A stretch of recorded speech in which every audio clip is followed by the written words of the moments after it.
70,000 രൂപ മാസം ഒരു പാസീവ് ഇൻകം ജനറേറ്റ് ചെയ്യാൻ പറ്റിയാലോ? അതും വെറും 48 ലക്ഷം രൂപ ഇൻവെസ്റ്റ് ചെയ്തുകൊണ്ട്. ഈ ഇൻവെസ്റ്റ് ചെയ്യുന്ന 48 ലക്ഷം രൂപയും 2 വർഷം കൊണ്ട് 96 ലക്ഷം രൂപയായിട്ട് നിങ്ങൾക്ക് തിരിച്ചെടുക്കാൻ പറ്റും. എങ്ങനെയാന്നല്ലേ?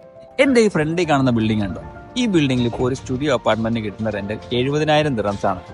മാസം നോക്കിക്കഴിഞ്ഞാൽ ഏകദേശം 5,800 ദിറംസ് വരും. ഇന്ത്യൻ റുപ്പീസിൽ നോക്കിയാൽ ഏകദേശം 1,30,000 രൂപ വരും. എന്തിനാ ഞാനിത് പറഞ്ഞതല്ലേ? ഇതിന്റെ നേരെ ഫ്രണ്ടിൽ കാണുന്ന ഈ ഒരു ബ്രാൻഡ് ന്യൂ ബിൽഡിംഗ് ഉണ്ടോ? ഈ ഒരു ബ്രാൻഡ് ന്യൂ ബിൽഡിംഗിൽ ഇപ്പോൾ ഒരു സ്റ്റുഡിയോ അപ്പാർട്ട്മെന്റ് സ്വന്തമാക്കണമെങ്കിൽ ഞാൻ ഈ പറഞ്ഞ 48 ലക്ഷം രൂപ നിങ്ങളുടെ കയ്യിലുണ്ടായിരുന്നാൽ മതി. അതും 4 മാസം സമയമുണ്ട് ഇൻസ്റ്റാൾമെന്റ് ആയിട്ട് അടച്ചു തീർത്താൽ മതി. അതിനുശേഷം വരുന്ന ഓരോ മാസവും നമുക്ക് താമസിച്ചുകൊണ്ട് തന്നെ EMI അടച്ചാൽ മതി. താമസിച്ചുകൊണ്ട് EMI അടയ്ക്കേണ്ട എമൗണ്ട് 2,500 ദിറംസ്. ഇന്ത്യൻ റുപ്പീസിൽ നോക്കിയാൽ ഏകദേശം 60,000 രൂപ.